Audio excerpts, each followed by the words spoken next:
Hey, what's up guys? Welcome back. So finally gonna let you guys in on the new project. So in previous video you've seen all the parts that I purchased for it. Depending on how much you paid attention or how much you know about Jeeps, you probably figured out what I have. But I have a 1999 Jeep Wrangler, so TJ. Just a little backstory. I invested in some DOGE and made a pretty decent amount of money with it. So I decided to take some of that money and buy myself a new project. My dad was letting me drive his WJ for a while, and he pretty much told me, hey, why don't you sell the WJ and use some of that money to buy your project. So it was pretty close to like a 60-40 split, like 60% of the money was from me and the other 40% was from selling of the WJ. I think it was actually closer to like 70-30, honestly. The TJ itself completely cost 10 grand. That's what it cost me. So I'll go ahead and kind of go over the TJ here in a second, but stay tuned. Alright, hopefully the wind doesn't pick up too much in the camera, but I'm going to go ahead and just walk around the Jeep and let you guys take a look at it. If you didn't watch the last video, bought this Jeep April 30th. Unfortunately, May 2nd, someone stole or tried to steal the Jeep. So it's been in a body shop getting fixed. They messed up the door right here. They popped off this lock, so they fixed that, and then they took apart some of the interior pieces around the steering wheel, and they tried to steal the car. But this Jeep, it's a 99, it has a skim module, and that skim module is actually what saved my Jeep from being stolen. Unfortunately, they don't make skim modules anymore, and because of that, the Jeep sat in the shop for about 20-something days, 24 days, while they tried to repair the skim module. Eventually, the insurance let me purchase a remanufactured computer that was reprogrammed to delete the skim module functionality from the ECM, and that's what got the Jeep now running. The Jeep's actually not done being fixed yet. Some of the interior pieces they weren't able to get. So Jeep itself costs about 10 grand. Dogecoin and my dad's WJ pretty much is what paid for it. Thinking about naming it like Dogercon or Dogecoin, something like that. Not 100% sure. And then yeah, that's pretty much the Jeep. So I'll kind of walk through everything. A lot of this Jeep was all built by the previous owner. He said that the green was painted from the previous owner. It's not 100% sure if that's like a factory color green, but it's really pretty. But I'll kind of go ahead and talk about the modifications that he has done. So he's got this bumper. Now, brands on these bumpers or most of these mods I'm not going to know. I know that there's a roll cage, and that roll cage is custom, done by a company in Tijuana, Mexico.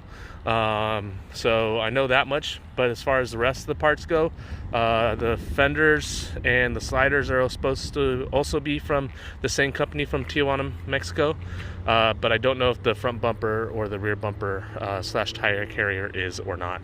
So as you can see, there's a front bumper, and then under here is a Quadratec 9000 winch. Haven't used that or checked to see if it worked yet. Plan to do so here soon. He swapped out the headlights. These will blink yellow as turn signals. It's got high beams, low beams, and the halos. Let's see what else we got going on. As far as lighting goes, he's got the two pods that he put on prior to me picking it up, and then he's got the top bar. Let's see what else have he done before I picked it up. So it's got a 4-inch lift. Not 100% sure what it is. Probably rough country. I think that's what he told me. I'm not 100% sure actually though. But 4-inch lift. And then he put these limit straps on there. I'm going to be taking those off. And then I think that the limit straps are actually going to keep the car from flexing as much as I want it to. And so I'm going to take those off. He's got the fender liners that are in there, and then these tube fenders that have a pretty decent flare to it. You can see the wheels and tires don't poke out. These wheels and tires are going to be swapped out, but these are Method race wheels. They're 17 by 8s, and they got some BFG Goodrich mud trains. They're 255 75 R17s. Let's see other exterior mods. So this is the best top aftermarket soft top. I think it's called the Sun Rider. I'm not 100% sure, but basically from here to here I could actually fold this back and the rest of the top will stay on. Here's the rear bumper that's on there.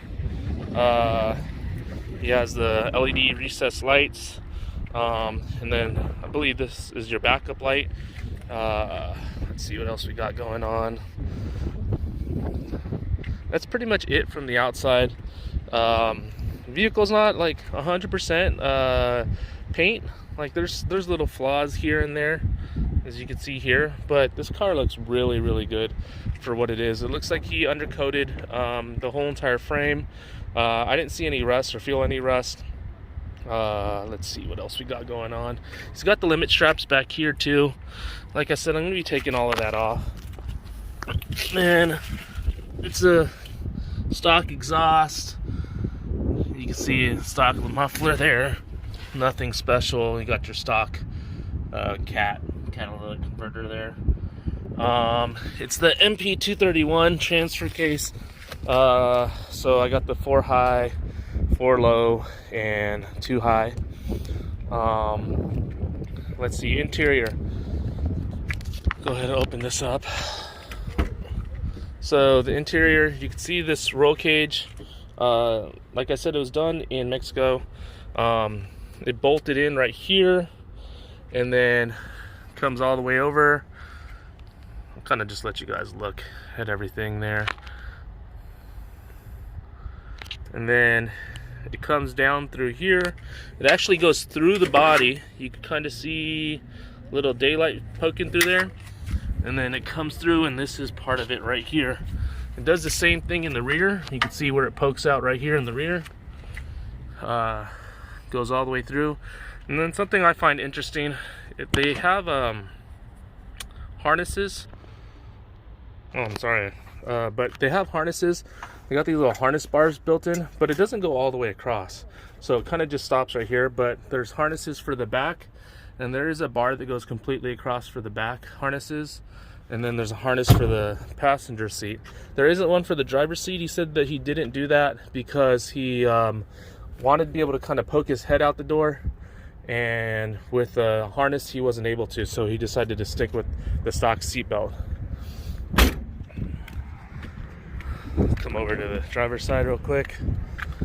So you can see it's an automatic. Here's all the plastics that were broken off.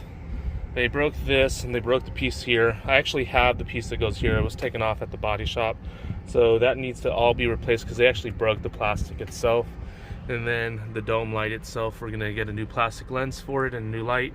And then I got a new radio because they stole the old radio faceplate, just the faceplate, nothing else, which didn't necessarily make sense to me, but whatever. This is the TJ though. It's my new project. I have lots planned for it. I'll go ahead and open up this rear hatch. Let you guys see this bar that I'm talking about.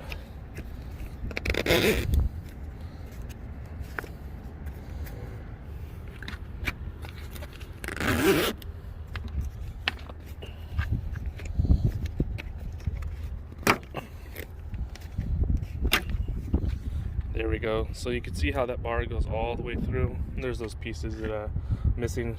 The whole floor, I think I mentioned it, the whole floor has been bed lined. So no carpet or anything like that.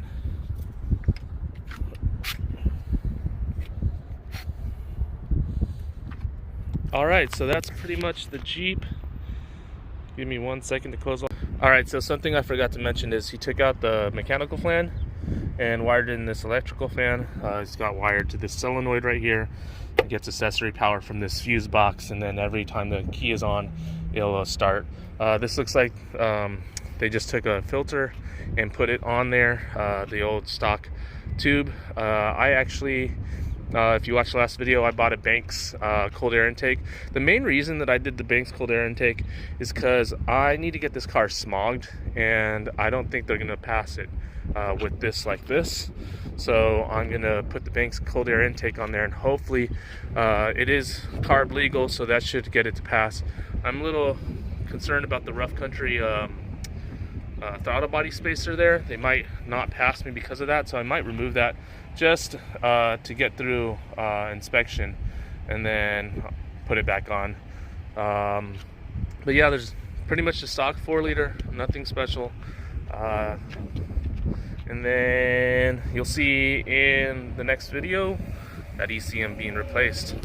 Alright, well, wanted to say thank you guys for watching and subscribing. Hit like and stay tuned for more projects on this TJ.